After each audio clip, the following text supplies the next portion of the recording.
Good afternoon and welcome to the latest Yellowstone Advisory and ShareSoc webinar with James Collins, Director of Investor Relations and Financial Planning at Sainsbury's.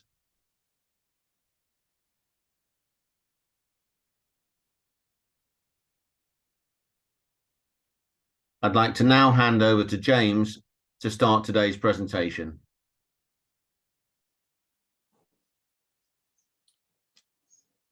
Thank you very much, Mark. So thank you for joining us this afternoon. I am going to cover kind of three sections in what I talk about today, and then obviously hand over to Q&A. The first is just a brief outline of who we are, just a reminder of what Sainsbury's is and what we do and how we're structured as a business. The second is just covering the results that we published recently, which covered the last year of trading, so the year to March 23. And the third is just progress on our strategy. So we're 2 years into a 3-year plan. And so I'll just cover where we are and how we're feeling about our progress. So firstly, if I can just move on to the description of the business. So, this, I imagine most of you know an outline of what we are as a business. So we are, Sainsbury's is obviously our biggest business with about 600 supermarkets, 800 local convenience stores. Within that, you can see our total grocery sales are around about £22 billion, of which about 3 billion online and about 3 billion of that is convenience. And then within our stores, we also sell clothing and around about £1 billion of general merchandise. Alongside that, around about 5 billion of sales is Argos, which operates through more than 1,100 points of presence. Now, these days, the biggest physical points of presence that we have are inside Sainsbury's stores. So we have stores with inside Sainsbury's supermarkets and collection points with inside Sainsbury's convenience stores. And we are primarily an online-driven business. So 70% of sales start online. And then of our sales, around about 70% of those are collected within stores. So online, but also a big role that the stores play in that.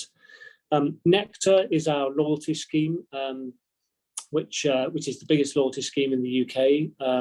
So around about 18 million members, 11 million digital collectors, and customers can earn and spend points within Sainsbury's, Argos, and also within other retailers and businesses outside Sainsbury's. And then 2 is our clothing business, so £1 billion of sales, primarily within stores, but also a presence online. So that's who we are, and you can see how that shapes up in terms of the sales mix. I'm now going to cover sort of an outline of how we dealt with the last year of trading. And I think I subconsciously used the words dealt with. If you can flip a slide, please. Thank you. I use the word dealt with because it's been another pretty interesting year, quite a challenging year for retailers and for customers, and for frankly all of the participants in this slide. So for customers, clearly in a year of very significant inflation and cost of living challenges, we like to think that we've made a very good balanced choices over the course of the last year. Now, so that means that we have invested in doing everything we can to keep inflation as low as possible for customers. And we've continued to make progress on improving the value that we offer customers. So very significant progress we've made versus our competitors. We've also protected our colleagues. So our colleagues also have been challenged with cost of living. So we've raised colleague pay 3 times over the course of the year. We were the first major supermarket to pay living wage across the whole of the country. And we've also given other benefits, including free food to colleagues on shifts in stores and distribution depots. With suppliers as well, very significant challenges with some of the costs that they faced with energy, labour, and some of the other kind of raw materials, so energy and fertiliser in particular. And so in order to kind of protect supply and look after our suppliers, we've given some additional support to British farmers in some of our key supply chains. And then lastly, within those balanced choices, we think we've also made good decisions for shareholders. So really making sure that we continue to strengthen the business, so make it more competitive, continue generating cash, and both improving the leverage, or reducing leverage, and supporting a higher dividend payout ratio. So despite a slightly lower profits in the year, we paid the same dividend year on year. So that's the outline of the balance choices we made in the year. I'll now cover some of the key numbers. Moving on a slide, please. So this gives some indication of how sales have progressed over the course of the year. So grocery sales growth accelerating over the course of the year as we saw more inflation, but also as we took market share from a number of our competitors over the course of the year. So 3% headline sales growth, but 7.4% in the fourth quarter. On general merchandise, you'll see a very different picture. Again, one of actually improving trading performance. This is less about inflation. This is more about the comparatives, where in the first quarter we were up against COVID-driven comparatives where sales were exceptionally strong. And you've seen a normalisation as we've entered normal comparatives. And we've also improved our availability over the course of the year and improved the customer proposition. And again, in a year where people have really been focused on value, that's been driving very good market share gains for Argos, which is the majority of our general merchandise. And then clothing, slightly different picture. Again, a big distortion in the first quarter. Absent that, broadly, sales were flat in a year when you've seen a lot of customers return to more normal shopping on the high street. So in that context, a relatively good performance. Just wrapped up alongside that, the other big outstanding number is fuel sales, up 23% over the course of the year. That was all to do with input prices. And in fact, the volumes were slightly down year on year. So overall, that drove sales growth in the business of, including fuel, of 5%. In terms of what that means for profit, our retail underlying operating profit was down 7% year on year. Now, that primarily reflected annualisation of extremely strong volumes driven by COVID in the prior year, when more customers were shopping in supermarkets and eating at home rather than eating out and in workplaces. So some normalisation there. Financial services operating profits, so the bank and Argos Financial Services seeing some normalisation going the other way, so some benefit as lending volumes recovered and commissions in areas like travel money normalised. Together, the mix of those plus some lower interest costs meant that underlying profit was down 5% year on year. On a statutory basis, including some asset write-downs, which are largely just a technicality relating to high discount rates, they were obviously down significantly. But those one-off costs that hit that were non-cash, so the cash performance still strong. And that's reflected on the following slide. So you can see retail free cash flow in the year was 645 million. So a very strong performance driven by good underlying profits, inflation benefiting the account payable balance, and additionally a 50 million dividend that was paid by the bank to the group. So a strong number in terms of retail free cash flow and well ahead of 500 million guidance that we give in the medium term. Working capital benefited that was the benefit of inflation. Earnings per share down year on year, broadly reflecting profits. But despite that, we were able to keep the dividend flat at 13.1p with a slightly higher payout ratio that we signalled last year. Looking at where that leaves the balance sheet, so net debt including leases reduced by a bit more than £400 million. Looking at that on an ex-leases basis, so on a kind of pure cash basis, we're now in a net funds position. So the first time in many years that we've moved from being net debt to net funds. On leverage, we're now at 3 times at the year end. That compares to our target range of 2.4 to 3 times. And against last year's exceptionally high profits driven by COVID, as we said, return on capital employed dropping back a little. Turning back to the issue of leverage and the 2.4 to 3 times target that I was talking about, we laid out this capital allocation framework last year, and I thought it was useful to remind people of that. And it effectively, given that we now have a stronger balance sheet, we thought it was useful to give this reminder of the way that we're prioritising capital. So number one is clearly making sure that we invest enough in the business to support the strategy, keep the assets well invested, invest in areas of development like technology. And we say that will mean CapEx, or capital expenditure, remaining in the range of about 700 to 750 million pounds a year, and generating free cash flow of 500 million or more per annum. At the same time, we target leverage of between 2.4 and 3 times net debt to EBITDA. That is the level at which we think that gives us the right level of flexibility and strength in order to take care of the requirements of the business, plus give ourselves some headroom in the event of any unforeseen requirements. So that basically takes us to pretty much an investment grade balance sheet.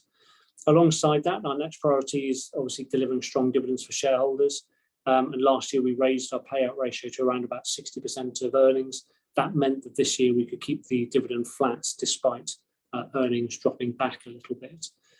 After having done that, we then use any extra cash potentially to invest in projects which will be positive from a returns point of view, or which from a kind of commercial point of view we think would benefit the business.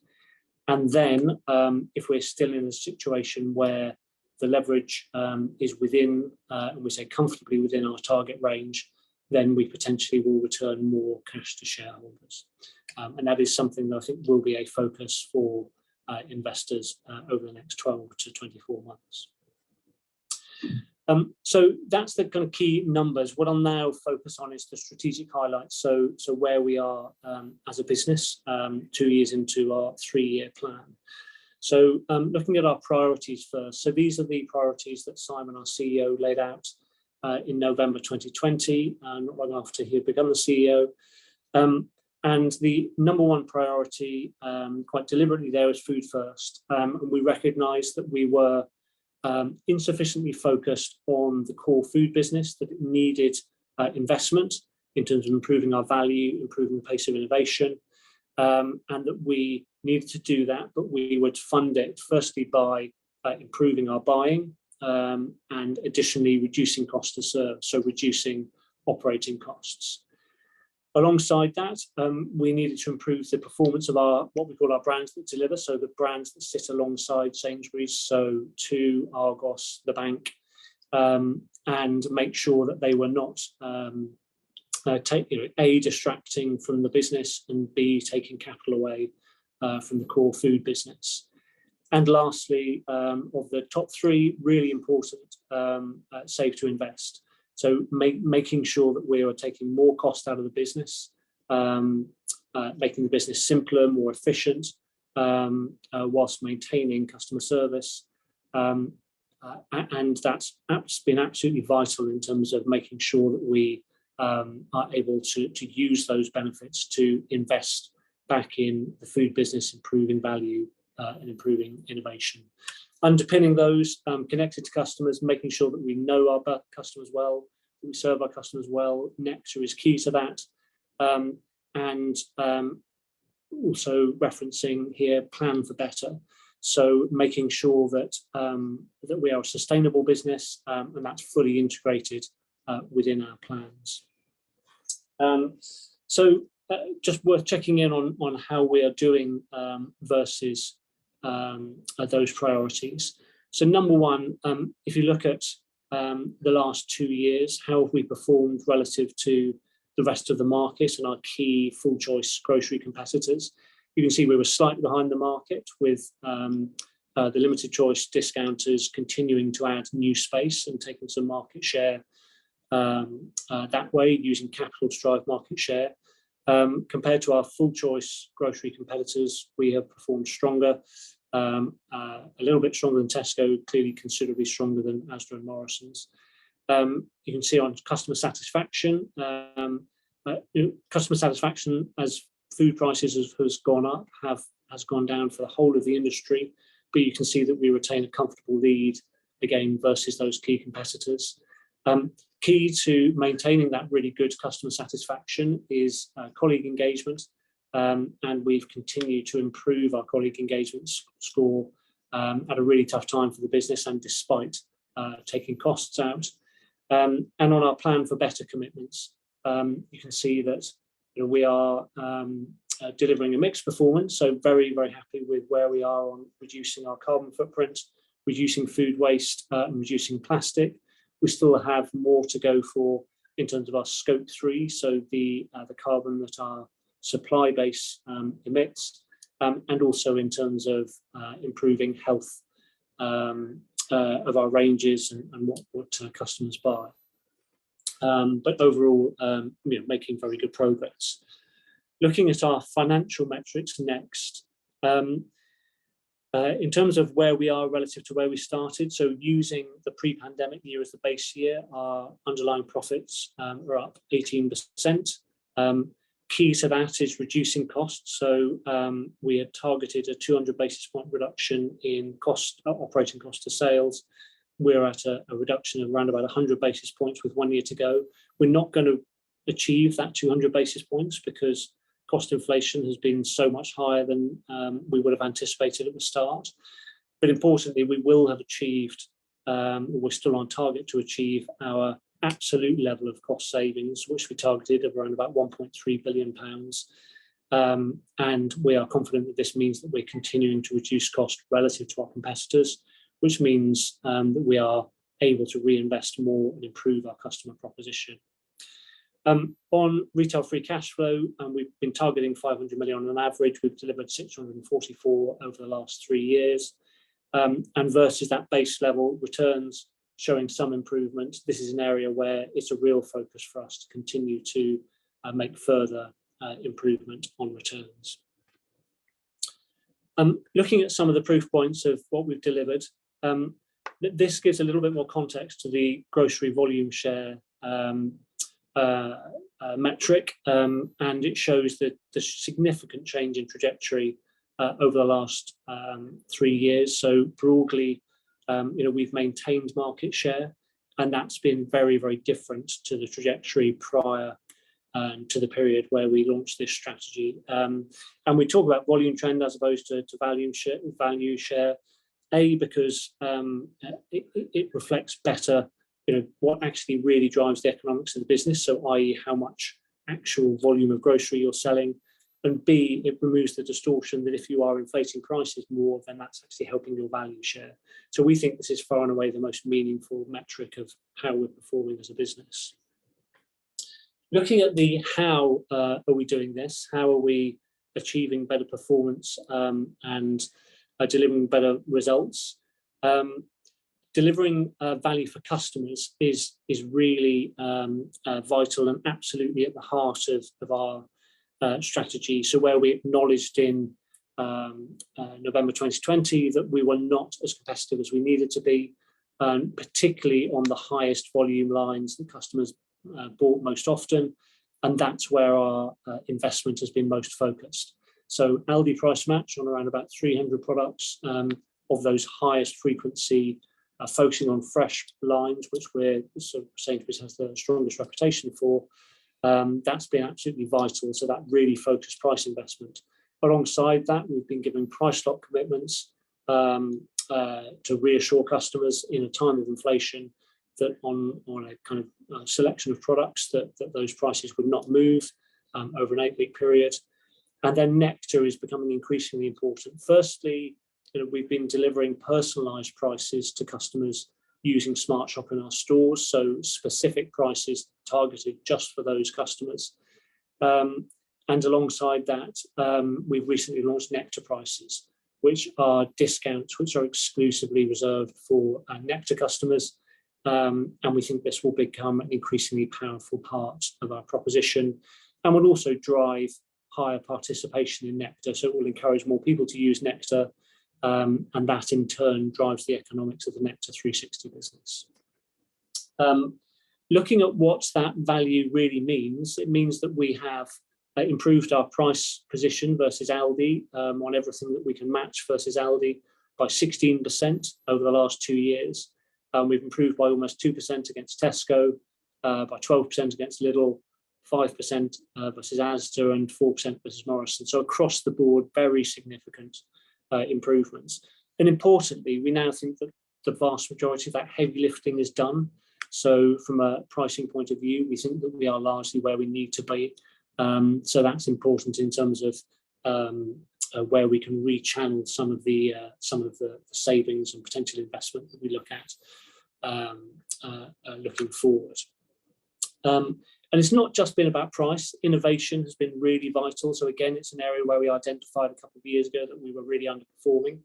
And so as much as it's really vital for customers that we are absolutely on spot, on the money, on those items they buy most frequently, customers obviously do like to trade up, clearly for big occasions, even if it's just trading from eating out over the weekend to eating in.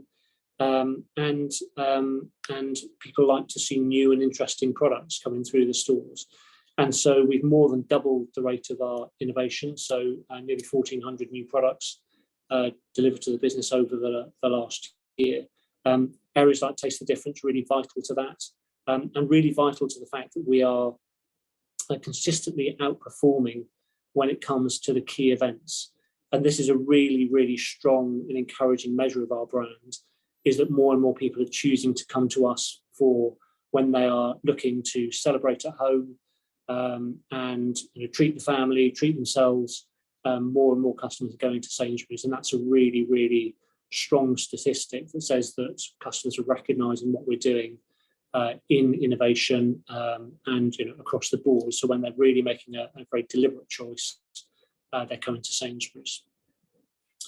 I talked earlier about Plan for Better, and how this is really at the heart of what we're doing as business now. So often when we're talking about innovation, we're not just talking about introducing new products. We're talking about areas like plastic reduction, and improving the health of some of our the products that we offer customers. And so there was a lot of noise earlier this year when we were the first retailer in the UK to vacuum pack all of our beef mince. So it all looks a bit different, certainly when you first take it out of the packet, but it's exactly the same product, and it takes 450 tons of plastic out of our production every year. And we're also, across, for example, our chicken range, now taking all trays out of our packaging there. So an 18% reduction in plastic over the baseline. So a really significant reduction that we've made there. And alongside that, a very significant reduction in food waste. So we're taking best before dates off products where they don't need best before dates, and we are donating more of our food waste, firstly where possible to Neighbourly, so it's redistributed within the community, and then also looking to kind of stop some waste through introducing veg boxes, which was a fantastic initiative which we introduced very fast earlier this year and rolled out to 200 supermarkets. I talked earlier on about cost reduction, but cost reduction has to be done in a very balanced way. So we are really pleased that alongside reducing costs, we are maintaining a very, very good position on customer satisfaction.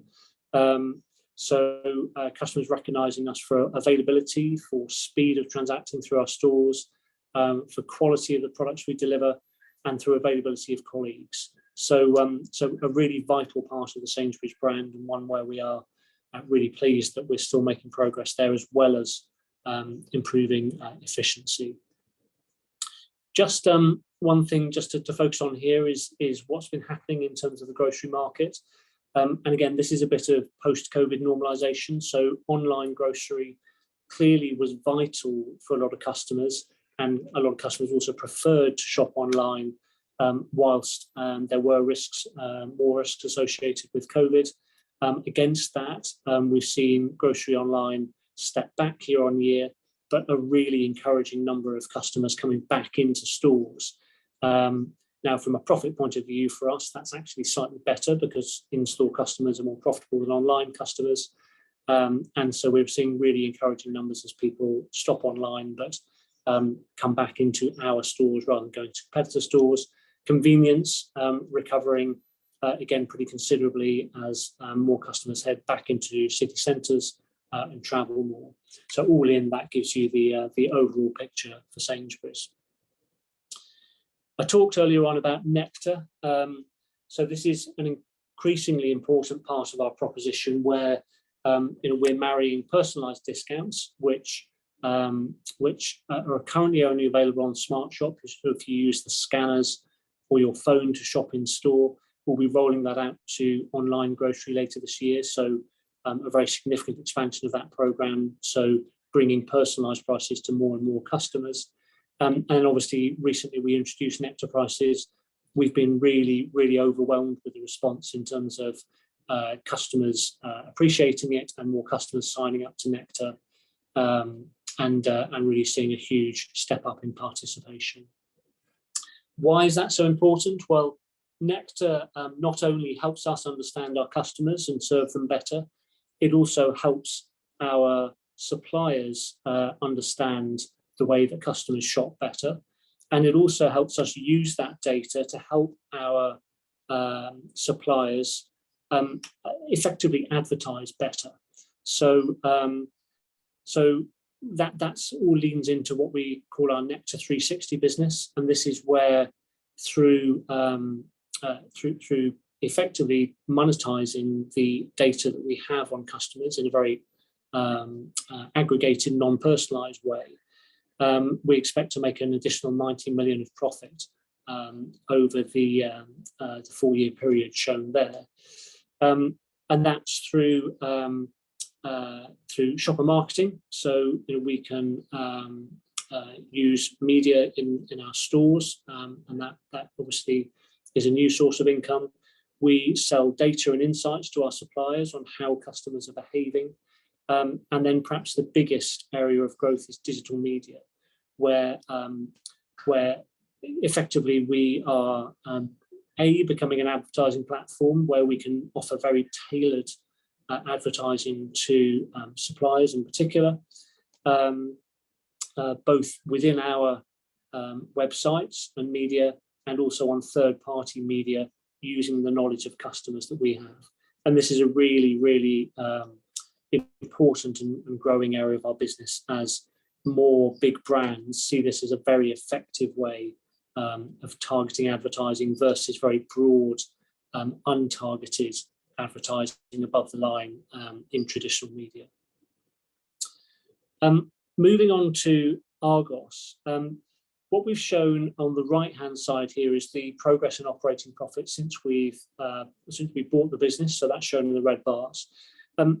Fundamentally, this has been about a cost reduction story and primarily about reducing the size of the Argos store estate as we move more and more Argos stores inside Sainsbury's, and so we no longer pay rent, rates, costs, etc.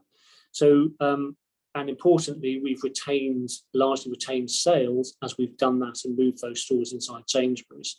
And so that's meant that we've have a far more robust profit base, and that's been really vital, in terms of making Argos a more sustainable business, but also providing fuel for us to reinvest back into the food business. And it's not just been, if you look at the following slide, just about improving the food business. So Argos itself is seeing an improving proposition. So growing the range, growing the brands, growing it in terms of particularly some of the premium higher value brands, which are increasingly starting to gain really good market share through Argos. And overall gaining market share. Argos, I think, has a fantastic reputation for value. And so in a period where that's been a real focus for consumers, and in a period where consumers have been spending very carefully in terms of their discretionary spend, we've been consistently taking market share over the course of the last year and beyond, as you can see in this chart. And a lot of that has been as we have moved more stock closer to customers with a new distribution platform. And that's meant that more customers are able to take advantage on more items of a 4-hour delivery window or a 4-hour collection window within the sort of 1,000 stores plus that we're able to offer for customers. Looking at cost savings, really vital. What we've done here is we've doubled the run rate of cost savings over 3 years. So we're on target over the 3 years to the end of this financial year to save 1.3 billion. That would have more than doubled the prior run rate. How are we doing that? Significant investment in areas like logistics, in transformation in the Argos chains that we've talked about, but also making some tough decisions. So changing what we do in terms of food services, in terms of the counters that we offer in stores, in terms of cafeterias where we're bringing in third parties, reducing marketing costs in favour of more sophisticated targeted marketing, and also making sure that our store estate is fully up to date. So all of those alongside making sure that our store operations are as lean as possible. And this is a really vital change in the way that the business operates, and a big cultural change. So we've made tough decisions, but as you can see in the balances with customer service and the customer satisfaction levels that we're getting, we think that we're getting that balance right. So lastly, looking to the year ahead, so it's potentially quite another tough year for customers with some inflation still, I think, to work its way through the pipeline in terms of food, and some cost of living challenges still to work their way through the pipeline for customers. So as more customers roll over on mortgages, rents still going up, and still pressure from a large number of areas which will be costing customers more, like energy. It's still a tough backdrop. What are we determined to do? We're determined really to trade the business in the same way that we did in the last year, and vitally to make sure we retain flexibility. So you'll see that we've guided to a profit outcome this year in a range of about 10%, 640 to 700 million pounds on underlying profit. That gives us the flexibility to make sure that we can make the right choices, so that we can keep on investing for customers, that we can balance that with delivering the right outcome for shareholders, and making sure that we're also helping our customers at a time when cost of living challenges are the same. So in terms of the other key priorities, so sustaining the value position, as I said, we think we've done the heavy lifting here, but it's vital that we don't let that go. Delivering cost savings and making sure that we continuing to embed Plan for Better in everything that we do. So those are the key priorities for the year ahead. I'll now hand it back because we're now going to take any questions. Yep, thank you very much, James, for that presentation. Really appreciate you taking the time to go through the results from Sainsbury's, and also to lay out the prospects for the year ahead. Just want to flag up, we are now going to take questions, and if you do want to ask a question, please could you type a question into the Q&A box at the top of the bottom of your screen. That this is a really important forum for investors to be able to ask questions to senior management of companies like Sainsbury's. So please take the opportunity in front of you to ask a question.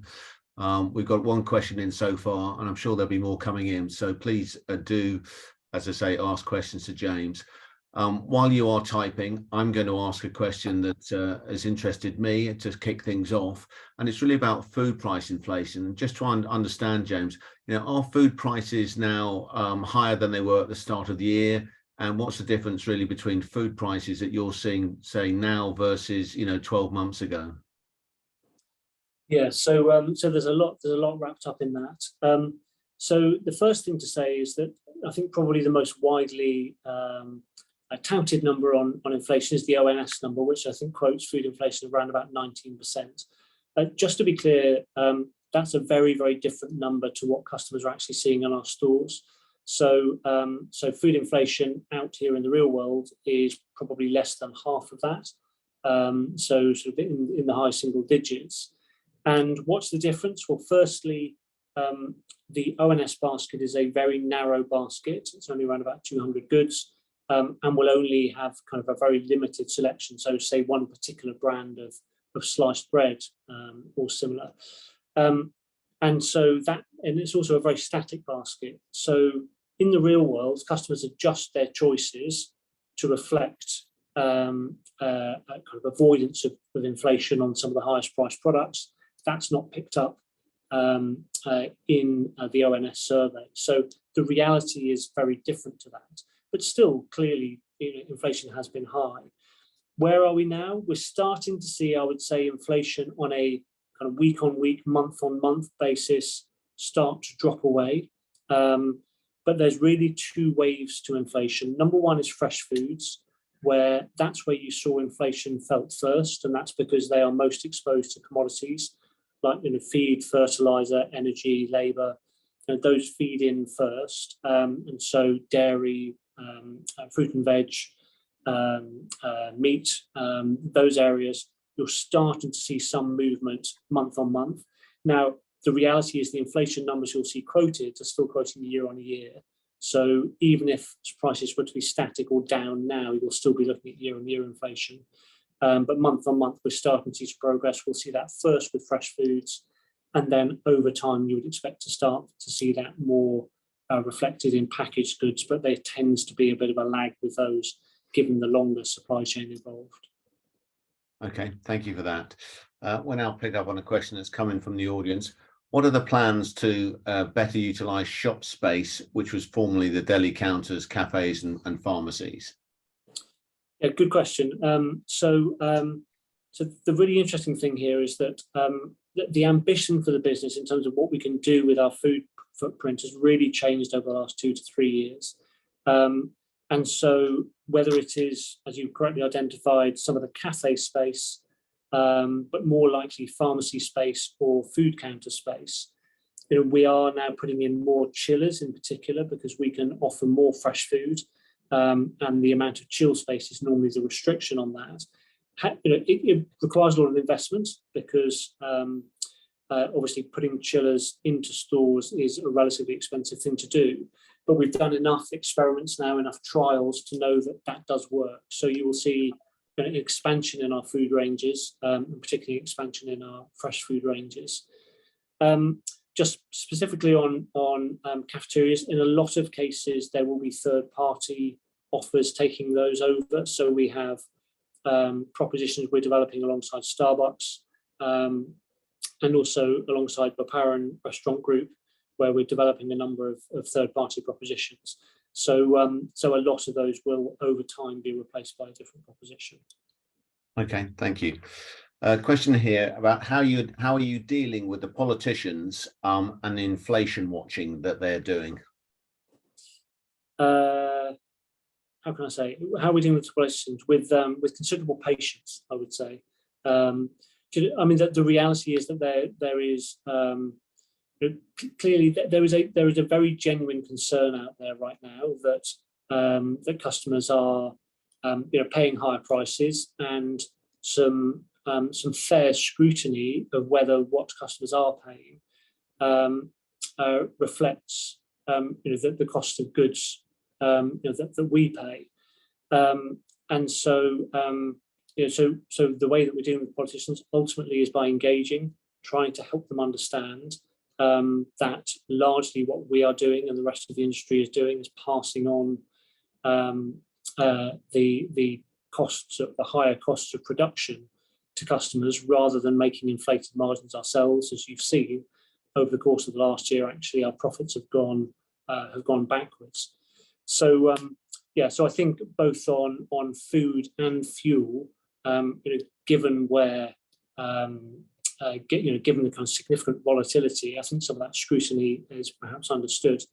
But I think it's easier to make headlines criticising the retailers than it is to engage. But I think we've been probably quite encouraged, particularly over the last week, 10 days, by some of the press commentary, which I think has been rather more balanced than some of the rhetoric out there. Yeah, no, indeed. Question now on capital allocation. You touched on it during the presentation, but wondered if you could just remind us where you are vis-a-vis owned versus leased stores, and how that balance you might see changing going forward, or do you think you're in the right sort of situation at the moment? Yeah, it's a great question. So we own about 60% of our supermarkets, so the big box stores, and we lease pretty much all of the rest. So all of our convenience stores and any Argos stores that we still have open are fully leased. So overall, that gets you to around about 50-50, a little bit higher than that. And this year, we've just completed actually what was called the Hybrid and Dragon transaction, where we actually bought in 21 stores that were formerly leased. This is because an opportunity came up for us to do this. We would like to do more of that kind of activity, but A, where they're good assets, and B, where the numbers stack up well for us. But we think that there actually won't be that many opportunities, because right now in a market which is struggling for, I think, yields on kind of longer term assets, on very kind of safe, secure assets, supermarkets are still very attractive. So most of the holders out there who own the stores that we operate in largely want to retain those stores. So it's a very good question, because ultimately, if we could do more deals like Hybrid and Dragon, it would be very good in terms of returns for shareholders, over and above, returning cash at some stage. But we think it's unlikely that we end up with considerable opportunities like that. Okay, thank you. And then we've got the last question here. It says, who owns the shares? So maybe you could comment a little bit on the share register and maybe changes to that. Yeah, so we have, for a long time, we've had quite an unusual share register. It's become slightly more unusual over the last year. So kind of standing back from three large shareholders, who I'll talk about in a moment, largely we are a little bit biased towards overseas shareholders. For a long time, the UK food retail sector was out of favour with UK fund managers, and that's still reflected in the fact that we have a bigger international and particularly US shareholder base. We are seeing that switch back a bit, so we are seeing more UK fund managers owning Sainsbury's now, which is encouraging, and I think it recognises the fact that the industry structure is starting to kind of stabilise, and particularly looking at cash prospects. So I think you're seeing a bit of a shift back to the UK. The thing that's unusual about our shareholder list is three very large shareholders. So the Qatari Investment Authority own around about 15% of the shares, and they've owned a large holding for a number of years. That is the legacy of a takeover attempt, which ultimately didn't succeed, and since then the QIA have held the shares. Our number two shareholder is Vesa, which is a Czech Republic-based group led by a gentleman called Daniel Kretinsky, and it is effectively a reinvestment vehicle which reinvests a lot of the cash that the utilities businesses he operates generates, and that businesses generate their investments in public markets have lent towards retail and lent towards businesses that have good cash flow profiles. And then our third largest shareholder is Bestway Group, which many of you may well know as the owner of Costco stores in the UK, or the big Bestway wholesale business in the UK. And they bought a stake. They bought a stake over the course of the last year, and that was disclosed earlier this year, and they own a bit less than 5%. Great, thank you. We've had one additional question that's come in, which is, can you help with the housing problems that we have by building on Sainsbury's land? We are doing wherever we can, because potentially, we have one of the assets, a great asset of Sainsbury's. We have the most fantastic store base, and purely a quirk of fate, and the kind of the origins of the group is that it is more biased towards London and the southeast and south, clearly where property values are highest, than most of the other supermarkets. And there is quite a lot of redevelopment opportunity within a lot of our sites. And so we've done very significant developments in areas such as Enfield. We've done a very big one in Vauxhall, 9 Elms, where we have basically rebuilt our store and built housing alongside, and released a lot of value as we've done that, and sold through the opportunity to build through property development. And we're currently on site with one of those in Ladbroke Grove in London. And there are a number over London, the southeast, and actually outside of the southeast as well, all of which will release cash over time. The greatest impediment to this is planning, and particularly planning in London, where there's a big divide between what the London planners tell us that they would like to do in terms of building homes, and then their ability to actually approve schemes that work and generate those homes. So over time, we will release many millions of pounds through these opportunities, and we will talk about that again at some stage in the next year in terms of the pipeline. But it's patient capital, so it takes a long time to work through the plans for these schemes. Brilliant. James, thank you very much for asking those questions. I'm afraid we have no further questions today. So that brings us to the end of today's webinar. Just leaves me to say, on behalf of Yellowstone Advisory and ShareSoc, thank you very much for presenting and taking the time out to talk to private investors. And as investors leave today, we'd very much ask them to complete the survey as they leave. I know feedback is very useful to give back to companies, so please, as you leave, complete those feedback forms. And thank you for attending, and we hope to see you all soon. Thanks very much.